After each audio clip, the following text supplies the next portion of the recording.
Tipton County Master Gardeners and guests boarded a bus very early one October morning on our way to St. Louis, Missouri. Our driver, Mr. Lumley, had no idea what he was getting himself into. Our tour guide, Beverly, gave the 26 of us a rundown of the agenda, and we were on our way. Shortly after our lunch stop, we arrived at the extension grounds for St. Charles County. We were given a warm welcome by their master gardeners and a tour of their demonstration gardens.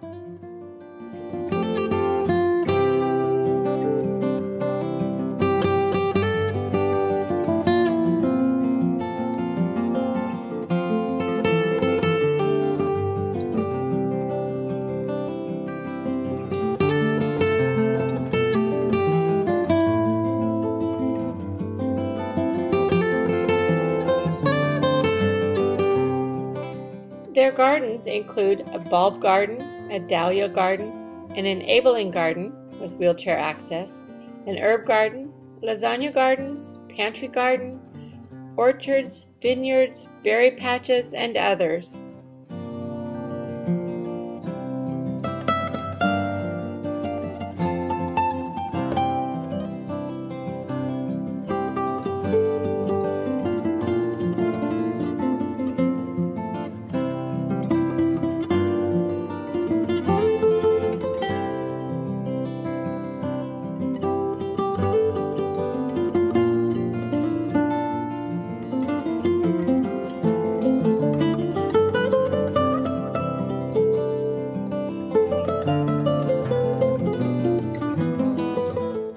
All produce from these gardens is given to local food pantries. They were able to donate over 2,300 pounds this last season.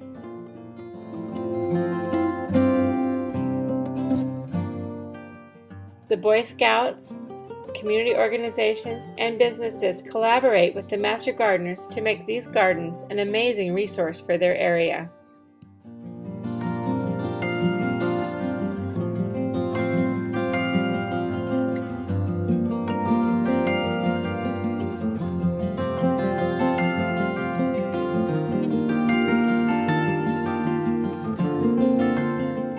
The individual areas in the garden are established when a master gardener proposes an idea to the board and receives approval. That master gardener then oversees their area with the assistance of a team. All interns are required to work a portion of their volunteer hours in the demonstration gardens.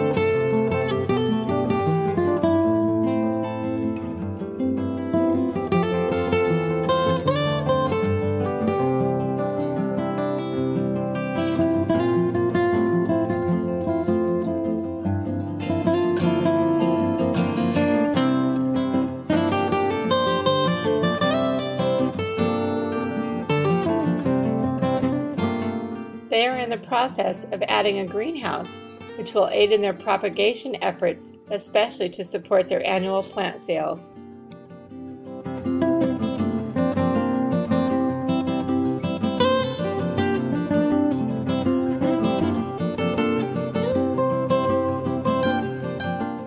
We gathered many ideas and much inspiration from their ingenuity and dedication to these gardens.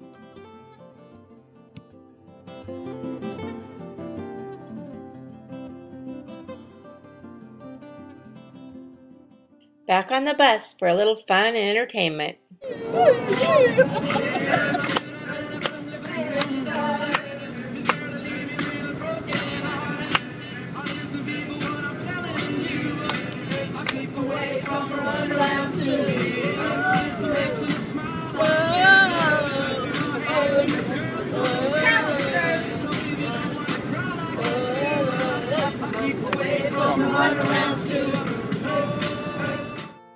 Next stop, 400 Olive Street, the Hilton downtown. A new upscale boutique hotel located in the heart of St. Louis. It was built in 1888 as the Merchants Lochley National Bank. This beautiful hotel offered a historic charm with modern amenities.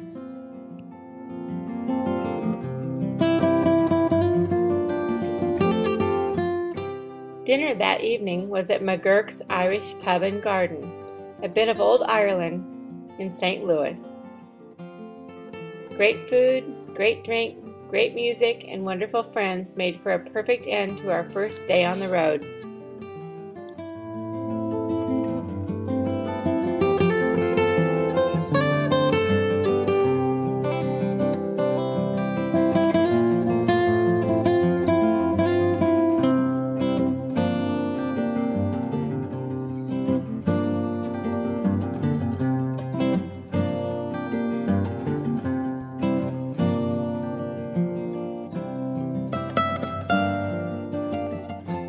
The next day, after a lovely breakfast at the hotel, we traveled to the Missouri Botanical Garden. With our umbrellas and plastic parkas, we braved the elements to tour the magnificent grounds.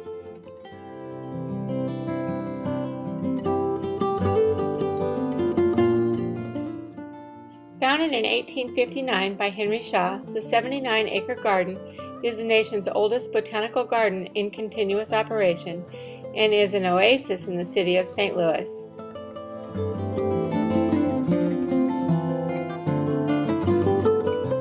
Today, 153 years after opening, the garden is a National Historic Landmark and a center for science, conservation, education, and horticultural display.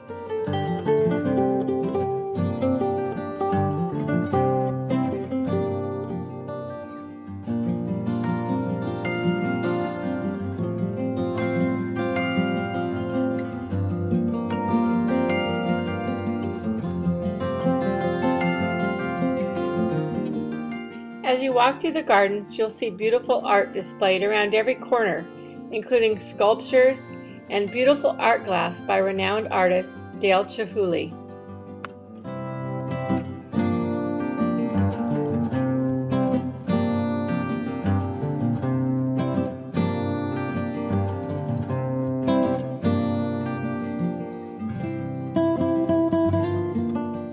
Chihuly's 20-foot-long blue chandelier is on permanent exhibition in the entryway of the main building.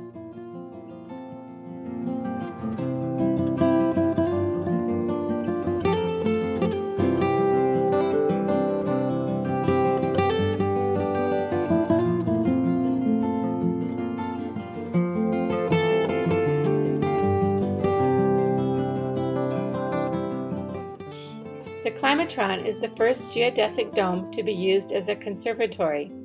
The term climatron was coined to emphasize the climate control technology of the greenhouse dome.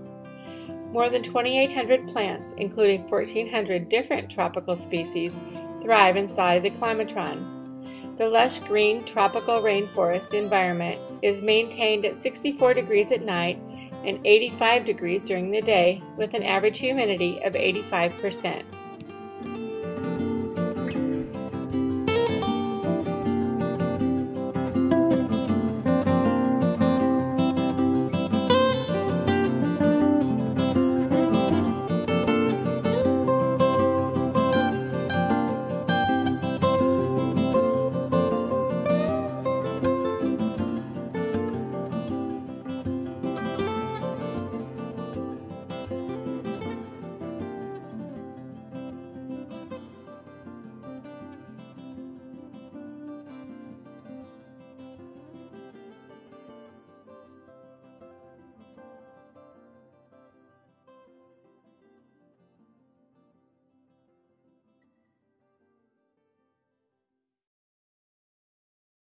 In the botanical gardens, you'll find a center for home gardening.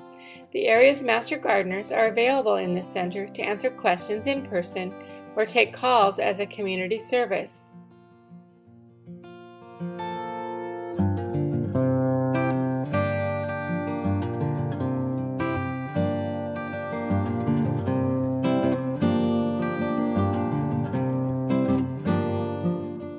One of their signature events is held in the Japanese garden on Labor Day weekend each year. I found these pebble mosaics especially beautiful. Later that evening, we attended the Best of Missouri Market Festival, where we were offered more than 120 outstanding food and wine vendors and artisans, and we were entertained with live music. Those of us courageous enough visited the Gateway Arch, which is actually named Jefferson National Expansion Monument.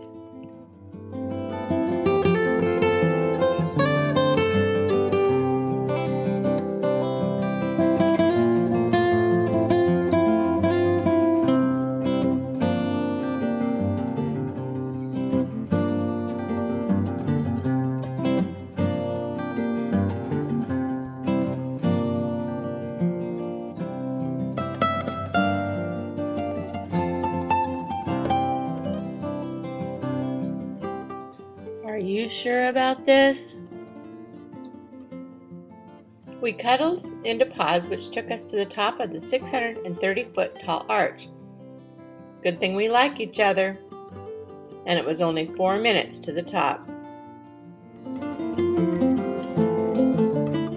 From the highest national monument, we enjoyed unforgettable views of the city and the mighty Mississippi.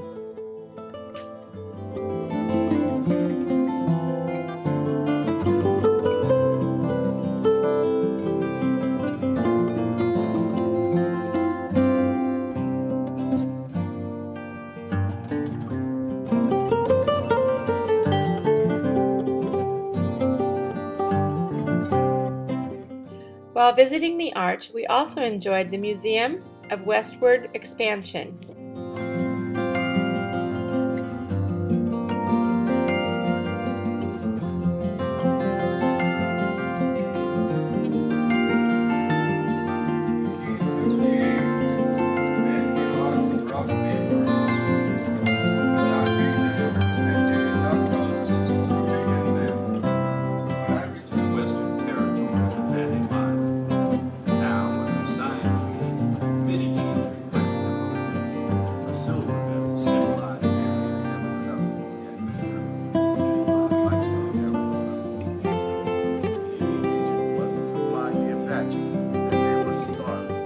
We had a great time visiting the arch.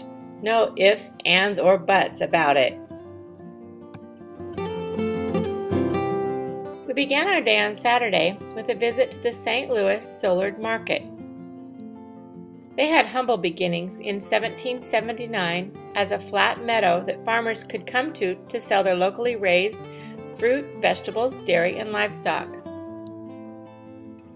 Today, the market is open year-round and features locally grown and shipped-in goods, including produce, meats, cheeses, spices, flours, baked goods, and general merchandise.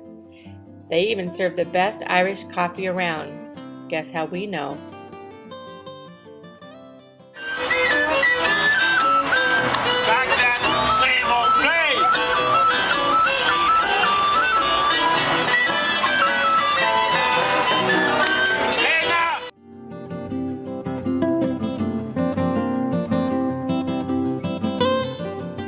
After Soulard Market, we visited Forest Park, a true gem, a beautiful urban park with bike trails, walking paths, boating canals, and trams.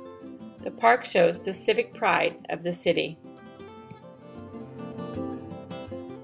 People can go freely to enjoy nature and the amazing free exhibits, which include the zoo, the art museum, history museum, and the planetarium.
people have a knack for squeezing in a little shopping, no matter where we go.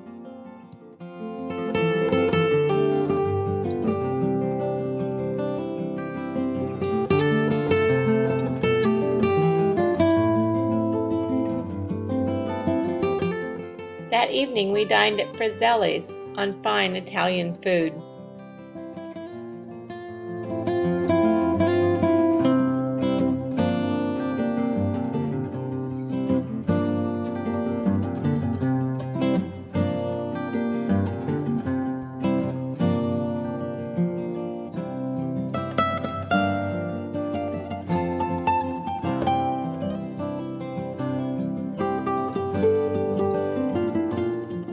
Good thing there's no calories in vacation food. The next morning, we packed our bags and inched our way home with wonderful stops along the way. First stop, the Butterfly House. An extension of the Missouri Botanical Gardens, the Sophia M. Sachs Butterfly House is located in Faust Park in Chesterfield, Missouri. It features an 8,000 square foot glass conservatory where visitors mingle with more than 60 species of the world's most beautiful butterflies, all in free flight. We were fortunate to visit during their October Owls and Orchids event, when the Butterfly House expands its collection of owl butterflies from 150 to over 1,000 creatures, more than 10 times their normal number. In addition, the conservatory was adorned with over 100 colorful blooming orchids.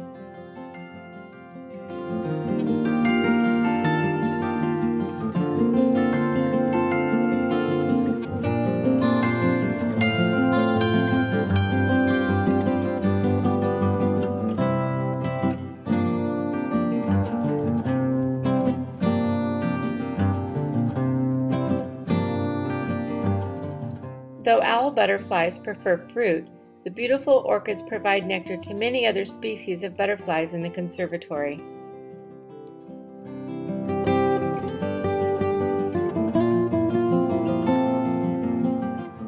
We were given a species identification chart depicting those most commonly exhibited in the tropical conservatory.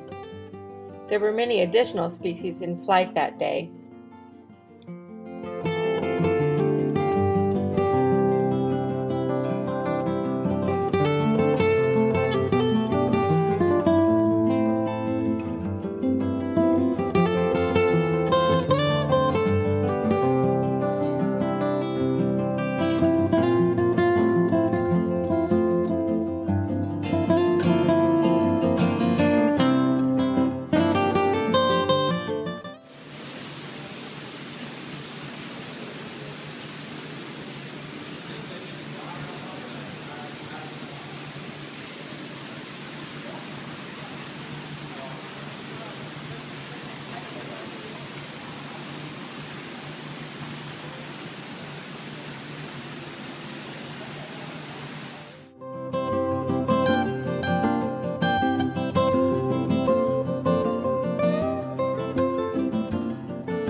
On to Grant's farm.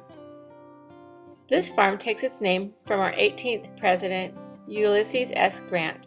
In the 1850s, Grant founded and farmed a portion of the 281 acres. Today, the land is home to Grant's farm and is preserved as a living symbol of the Bush family's love for animals and their commitment to wildlife conservation and preservation. The farmstead surrounds a beautiful courtyard and is typical of a 19th century Bavarian farm, complete with stables, a carriage house, and offices and quarters for those who lived and worked there. We were invited to enjoy complimentary samples of Anheuser-Busch products while relaxing in the courtyard and enjoying lunch from the Brat House.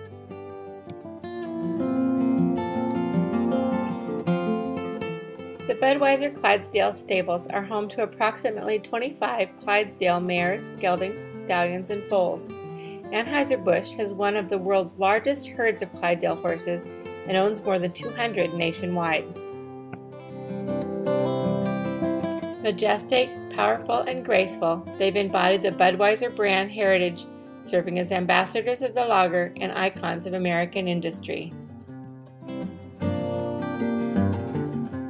At a stop along the way, at the Barron's Winery, we toasted our wonderful group of Master Gardener friends.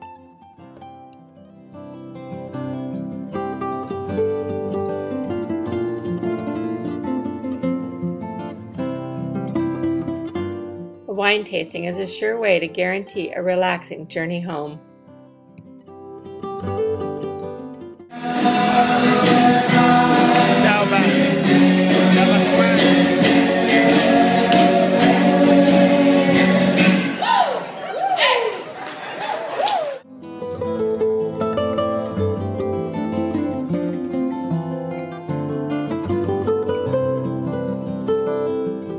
It had been a long, fun day, but one is never too tired to stop at Lambert's for some famous throwed rolls.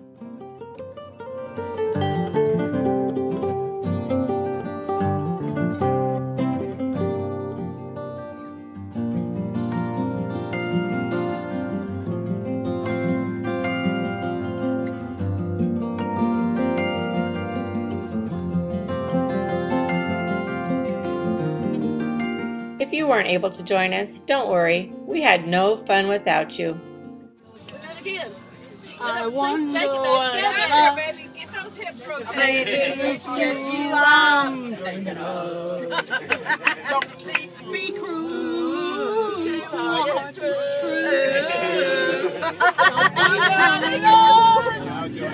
it's just you I'm thinking of. The past. Give us that shake, Barbara. Give us that shake. I love the shake. Barbara's got the shake down. Who knows who's lost?